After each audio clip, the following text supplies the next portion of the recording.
Hola, en este video continuamos con lupus eritematoso y aquí veremos lo relacionado a diagnóstico y tratamiento. Ante la sospecha clínica de un lupus, los estudios que debemos solicitar son un citológico completo, recuento de plaquetas, reactantes de fase aguda como eritro y PCR, tiempo parcial de tromboplastina, función renal con ionograma, proteinograma y orina completa. En los anticuerpos se solicita anticuerpos antinuclear, anti-DNA, anticuerpo anti-SMID y complemento. Los hallazgos de laboratorio de un paciente con lupus pueden ser una anemia crónica o anemia hemolítica. Recordemos que en el 80% de los casos los pacientes cursan con anemia crónica y solo en un 10% con anemia hemolítica. Otro dato de laboratorio es la presencia de leucopenia o linfopenia, esta última relacionada con los periodos de actividad de la enfermedad. La presencia de un tiempo de tromboplastina alargado es sugestivo de la presencia de anticuerpos antifosfolipídicos circulando en sangre. Durante la actividad de la enfermedad, la eritrosedimentación va a estar acelerada. Es un marcador de actividad de enfermedad. Y la PCR, cuando está aumentada, nos sugiere la posibilidad de un proceso infeccioso sobreagregado.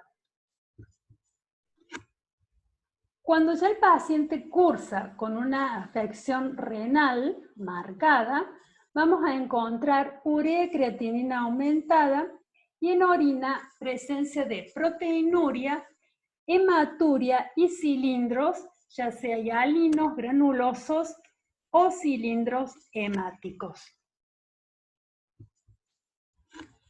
En cuanto a la determinación de anticuerpos, recordemos que todos ellos son inespecíficos, no son patognomónicos del lupus, sino que todos estos anticuerpos se encuentran en distintas enfermedades autoinmunes. Por eso el hallazgo de un anticuerpo positivo siempre lo debemos correlacionar con la clínica del paciente. En cuanto al anticuerpo antinuclear, es positivo en el 95% de los casos. Por lo tanto, cuando es negativo, pone en duda el diagnóstico.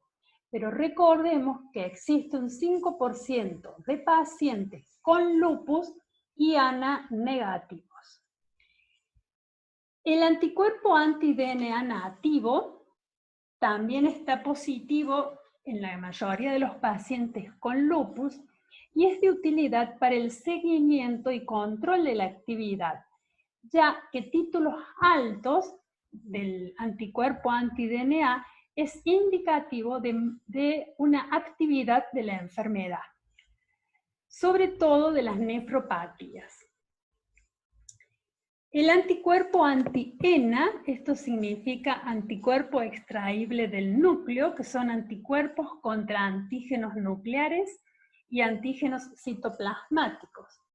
Dentro de ellos tenemos el anti-SMID, que este sí se considera más específico del lupus, pero solo es positivo en un 20% de los casos.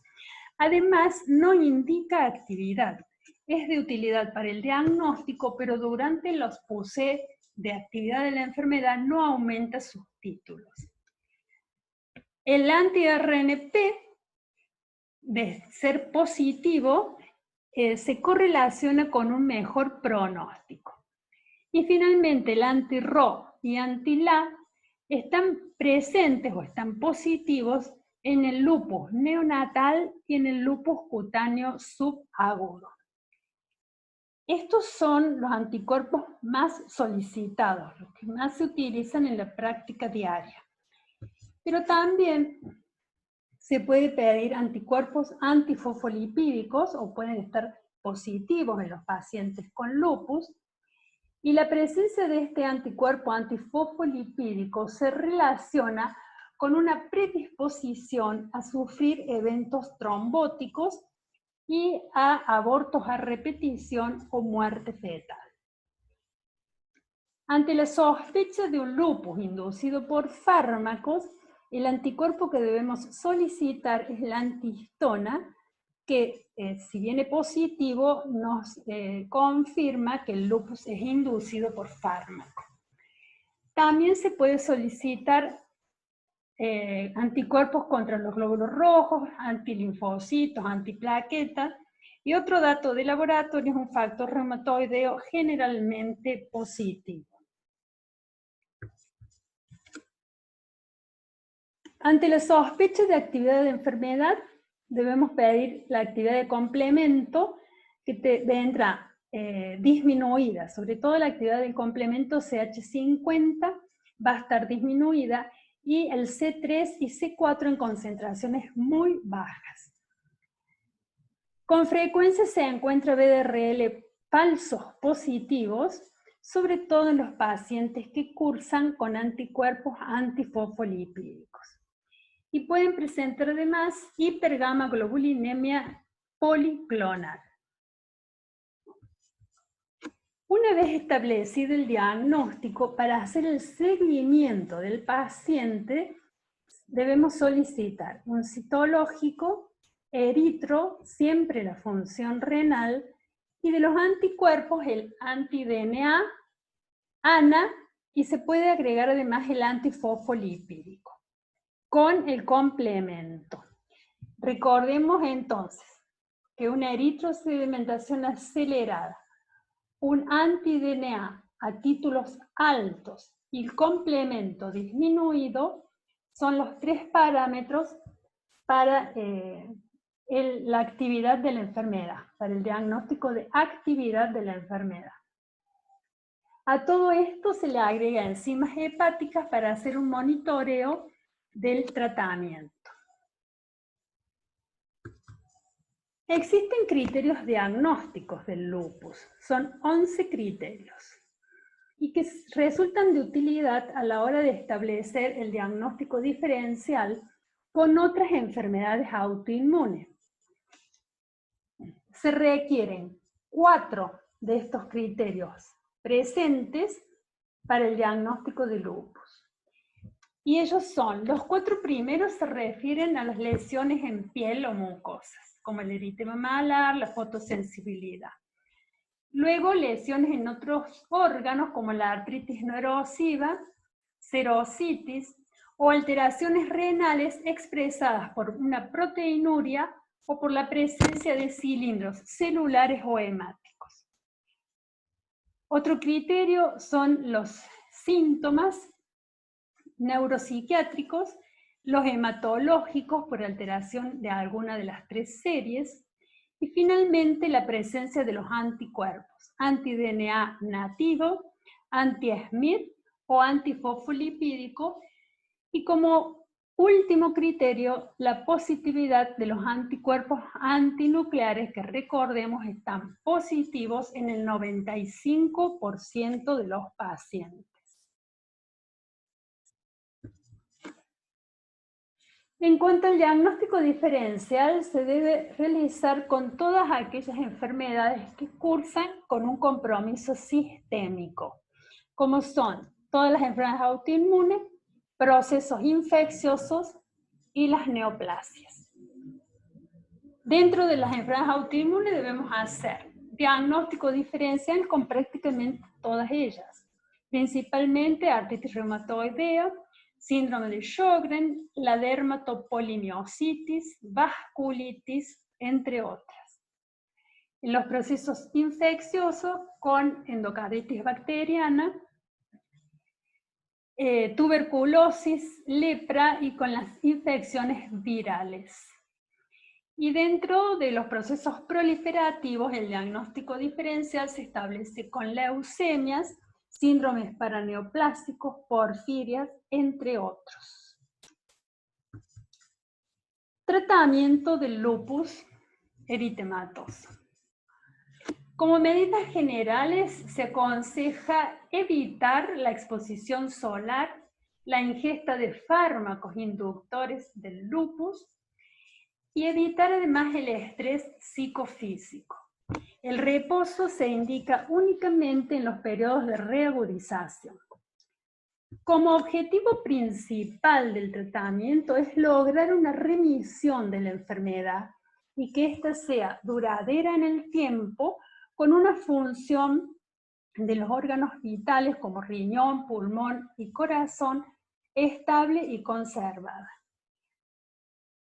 Otro objetivo del tratamiento es lograr que el paciente esté libre de tratamiento o al menos con dosis mínimas durante las etapas de remisión.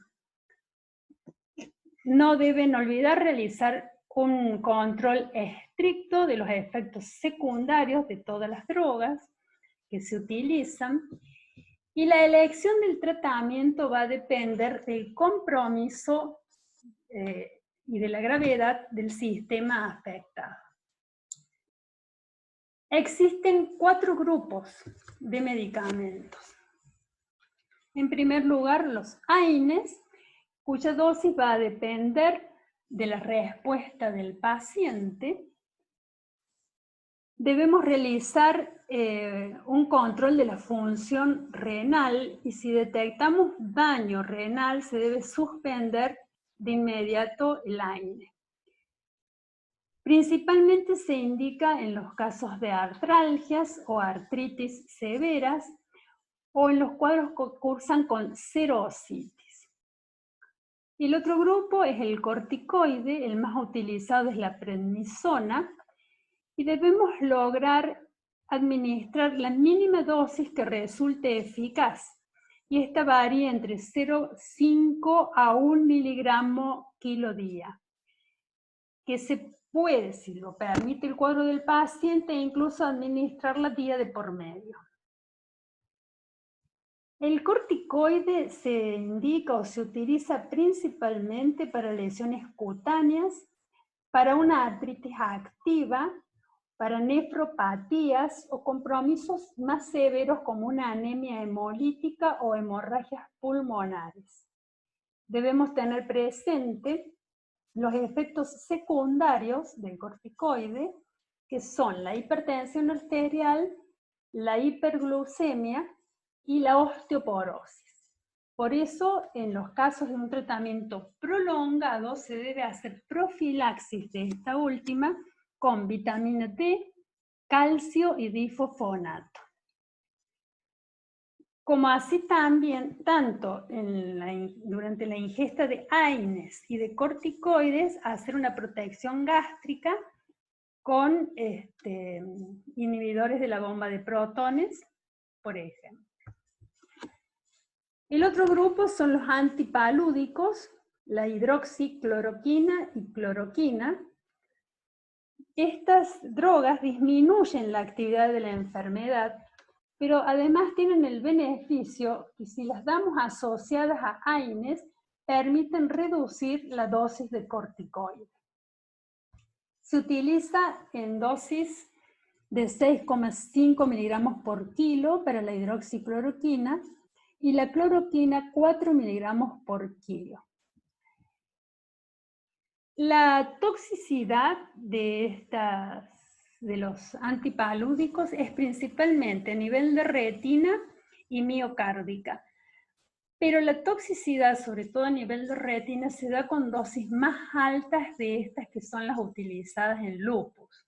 De todos modos, se debe indicar un control oftalmológico y un electrocardiograma al inicio del tratamiento y luego cada 6 a 12 meses.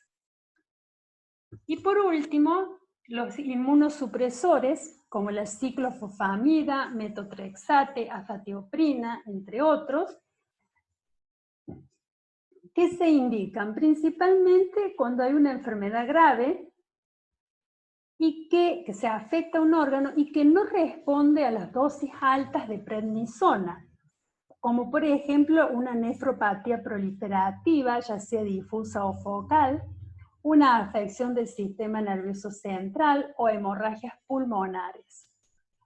O cuando al intentar disminuir la dosis de corticoide, el paciente presenta recurrencias.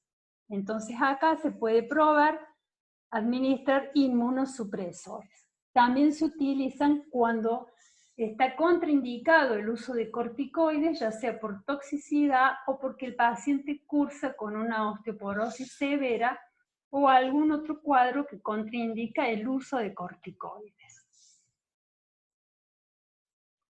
Como efecto secundario, los inmunosupresores presentan principalmente la leucopenia y la predisposición a sufrir procesos infecciosos. Y por último, se utilizan, sobre todo en ensayos clínicos, los inmunomoduladores antipeptídicos como el anticuerpo monoclonal anti-CD20, hasta el momento con muy buenos resultados. Así terminamos con lupus. Muchas gracias por su atención.